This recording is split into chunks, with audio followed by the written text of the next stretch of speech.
शांति। आज 11 मई 2022 दिन बुधवार की साकार मुरली। आइए अब सुनते हैं मीठे बाप दादा के मधुर महावाक्यों को। मीठे बच्चे, तुम ही बहुत काल से बिछड़े हुए हो। तुमने ही पूरे 84 जन्मों का पाठ बजाया। अब तुम्हें दुख के बंधन से सुख के संबंध में जाना है तो अपार खुशी में रहो। प्रश्न: अपार खुशी किन बच्चों को सदा रह सकती है? उत्तर: जिन्हें निश्चय है कि बाबा हमें विश्व का मालिक बनाने आया है। हमारा सच्चा बाबा वही गीता का सच्चा ज्ञान सुनाने आया है। हम आत्मा अब ईश्वर की गोद में बैठे हैं। हम आत्मा इस शरीर सहित बाप की बनी हुई हूँ। बाबा हमें भक्ति का फल अर्थात सद्गति देने आया है। बाबा ने हमें त्रिकालदर्शी बनाया है। भगवान ने हमें माँ बनकर एडॉप्ट किया है। हम गॉडली स्टूडेंट हैं जो इस स्मृति व निश्चय में रहते उन्हें अपार खुशी रहती है। ओम शांति। बच्चों को निश्चय है कि हम आत्मा हैं। बाबा भगवान हमको पढ़ा रहा है तो बच्चों को बहुत खुशी होनी चाहिए। सम्मुख आने से आत्मा समझती है कि बाबा आया हुआ है सबकी सद्गति करने। सर्व के सद्गति दाता, जीवन मुक्ति दाता वही है। बच्चे जानते हैं माया घड़ी घड़ी भुला देती है, परंतु यह तो समझते हैं ना, हम बाबा के सम्मुख बैठे हैं। निराकार बाबा इस रथ पर सवार है। जैसे मुसलमान लोग पटका घोड़े पर रखते हैं, कहेंगे इस घोड़े पर मोहम्मद की सवारी थी, निशानी रख देते हैं। यहाँ तो है निराकार बाबा की प्रवेशता। बच्चों को बहुत खुशी होनी चाहिए। स्वर्ग का मालिक बनाने वाला बाबा व विश्व का मालिक बनाने वाला बाबा आ गया है। बाबा है गीता का सच्चा भगवान। आत्मा की बुद्धि बाप की तरफ चली जाती है। यह है आत्माओं का लव बाप के साथ। यह खुशी किन्हों को चढ़ती है? जो बहुत काल से अलग हुए हैं। बाबा खुद भी कहते हैं, मैंने तुमको सुख के संबंध में भेजा था, अब दुख के बंधन में हो। तुम अभी समझते हो सब तो 84 जन्म नहीं लेते। 84 लाख का चक्र तो कोई की बुद्धि में बैठ ना सके। बाबा ने 84 का चक्र बिल्कुल ठीक बताया है। बाबा के बच्चे 84 जन्म लेते रहते हैं। अभी तो तुम जानते हो हम आत्मा इन ऑर्गन्स द्वारा सुनते हैं। बाबा इस मुख द्वारा सुना रहे हैं। खुद कहते हैं मुझे इन ऑर्गन्स का आधार लेना पड़ता है। इनका नाम ब्रह्मा रखना पड़े। प्रजापिता ब्रह्मा तो मनुष्य चाहिए ना। सूक्ष्म वतन में थोड़े ही कहेंगे प्रजापिता ब्रह्मा। स्थूल वतन में आकर कहते हैं मैं इस ब्रह्मा तन में प्रवेश कर तुमको एडॉप्ट करता हूँ। तुम जानते हो हम आत्माएं ईश्वर की गोद में जाती हैं। शरीर बिगर तो गोद हो ना सके। आत्मा कहती है मैं शरीर द्वारा उनकी बनती हूँ। यह शरीर उसने लोन लिया है। यह जीव अर्थात शरीर उनका नहीं है। परमात्मा ने इनमें प्रवेश किया है। तुम आत्मा भी शरीर में प्रवेश हुई हो ना। यह बाबा भी कहते हैं मैं भी इसमें हूँ। कभी बच्चा बन जाता हूँ, कभी माँ भी बन जाता हूँ। जादूगर है ना। कई फिर इस खेल पाल को जादूगरी समझते हैं। दुनिया में झूठी रिद्धि सिद्धि का काम बहुत चलता है। कृष्ण भी बन जाते हैं। जिनका भाव कृष्ण में होगा तो उनको झट कृष्ण दिखाई पड़ेगा। उनको मान लेंगे, फिर उनके फॉलोअर्स भी बन जाएंगे। यहाँ तो सारी ज्ञान की बात है। पहले यह पक्का निश्चय चाहिए कि मैं आत्मा हूँ और बाबा तो कहते हैं मैं तुम्हारा बाप हूँ।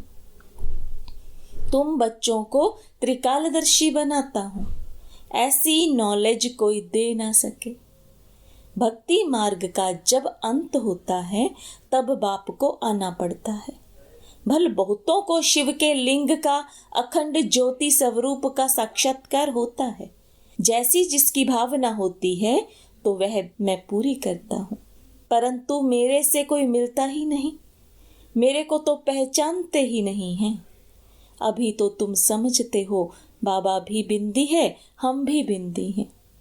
हमारी आत्मा में यह नॉलेज है, तुम्हारी आत्मा में भी नॉलेज है। यह किसी को मालूम नहीं है कि हम आत्मा परम धाम में रहने वाली हैं। जब तुम बाबा के सामने आकर बैठ जाते हो तो रोमांच खड़े हो जाते हैं। ओहो, शिव बाबा जो ज्ञान का सागर है वह इसमें बैठ हमको पढ़ाते हैं। बाकी कृष्ण व गोपियों की तो बात ही नहीं है। ना यहाँ ना सतयुग में होंगे। वहां तो हर एक प्रिंस अपने महलों में रहते हैं। इन सब बातों को वही समझेंगे जो आकर बाप से वर्षा लेंगे। तो यह खुशी भी अंदर रहनी चाहिए। कहते भी हैं तुम माता पिता, परंतु इसका भी अर्थ नहीं समझते हैं। पिता तो ठीक है, फिर माता किसको कहा जाता है?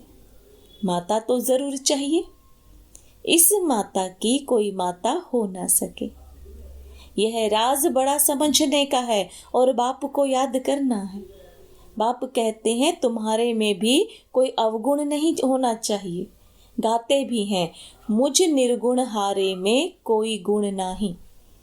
अब बच्चों को गुणवान बनना पड़े। कोई काम नहीं, कोई क्रोध नहीं, देह का अहंकार भी नहीं चाहिए।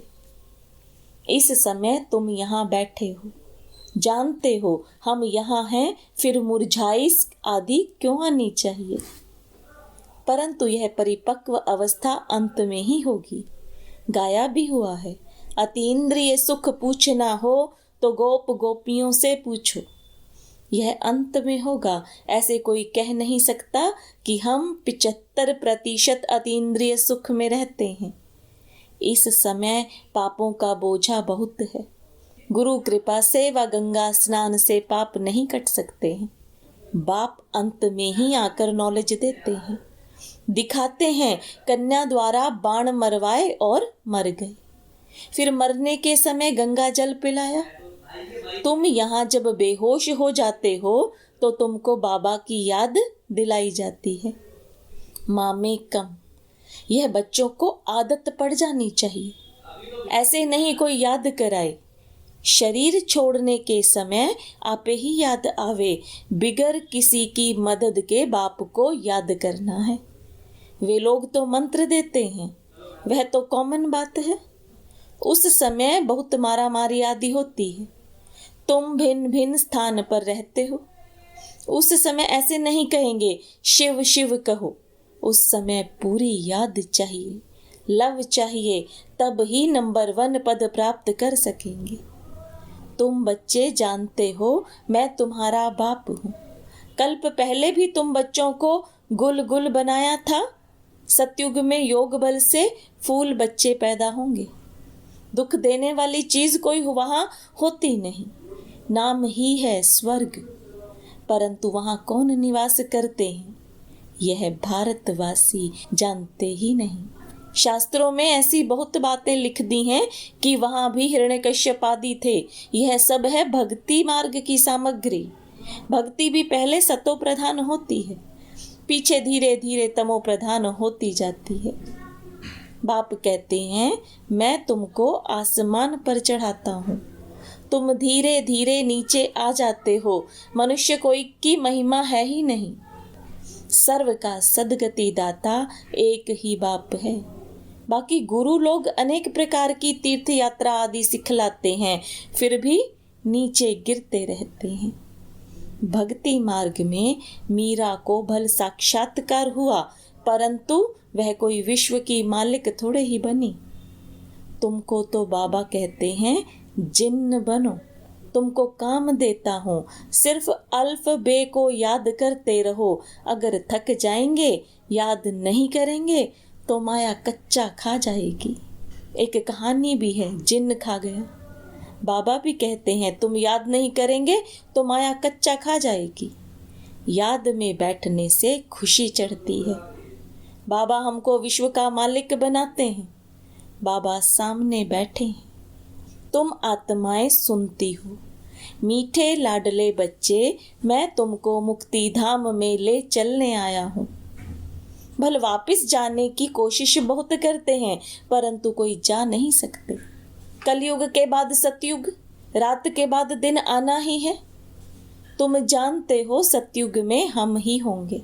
बाबा फिर से हमको राज्य भाग्य देते हैं। खुशी का पारा चढ़ेगा अंत में, जब फाइनल होंगे, विनाश हो जाएगा। तुम साक्षी होकर देखते रहेंगे। खूने नाहक खेल है ना।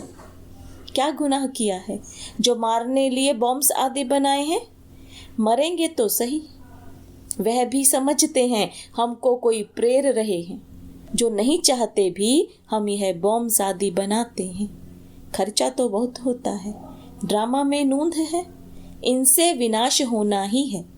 अनेक धर्म बीच एक धर्म राज्य कर न सके। अब अनेकों धर्मों का विनाश हो, एक धर्म की स्थापना होनी है। तुम जानते हो हम बाबा की श्रीमत पर राज्य स्थापन कर रहे हैं। वह फिर चले जाते हैं मैदान पर ड्रिल आदि सीखने के लिए। समझते हैं मरना और मारना है। यहाँ तो वह बात नहीं। बहुत खुशी रहनी चाहिए कि बाबा आया है। प्राचीन भारत का राजयोग निराकार भगवान ने ही सिखाया था। नाम बदलकर कृष्ण रख दिया है।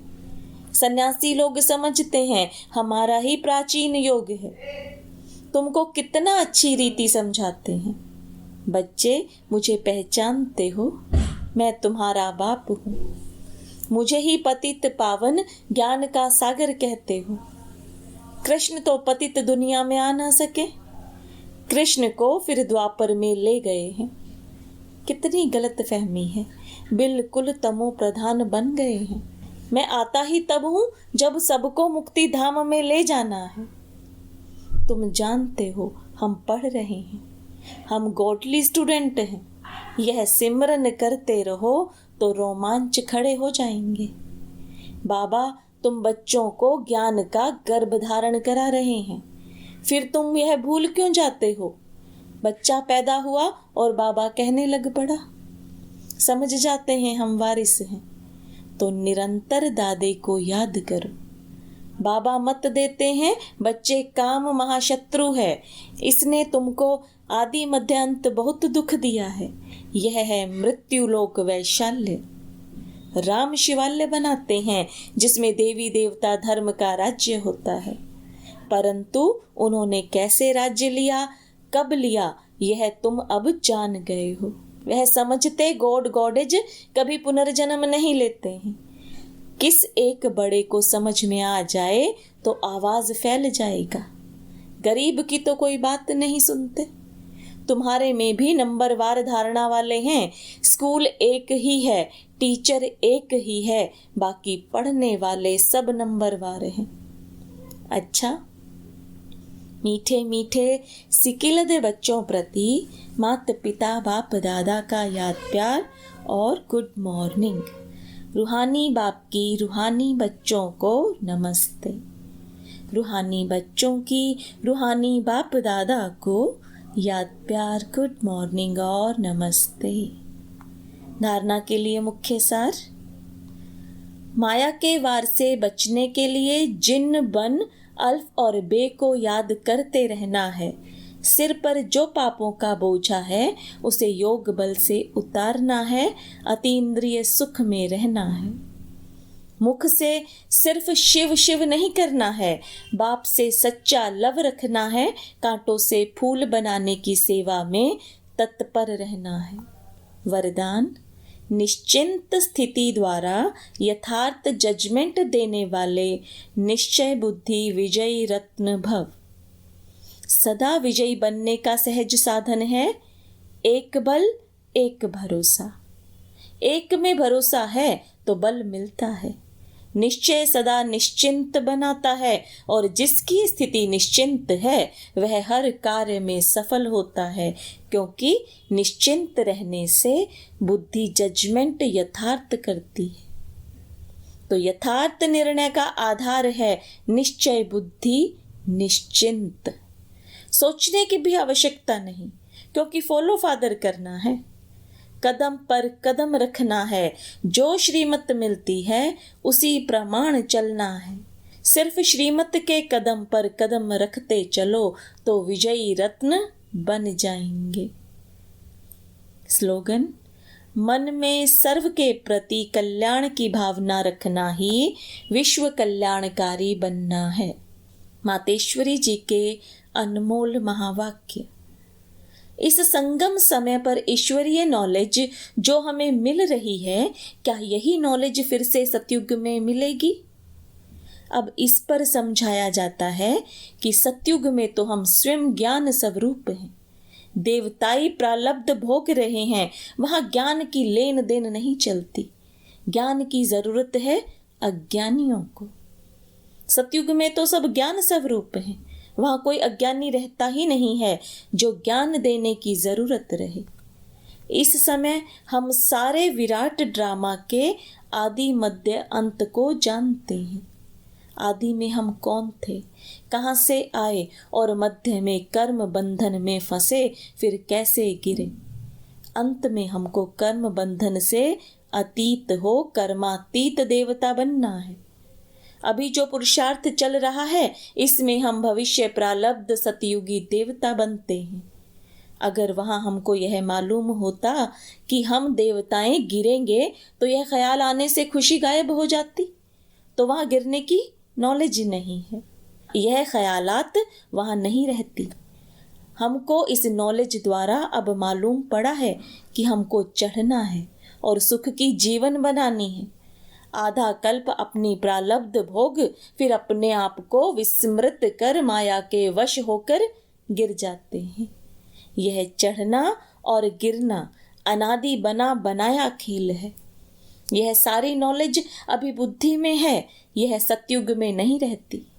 अच्छा, ओम शांति।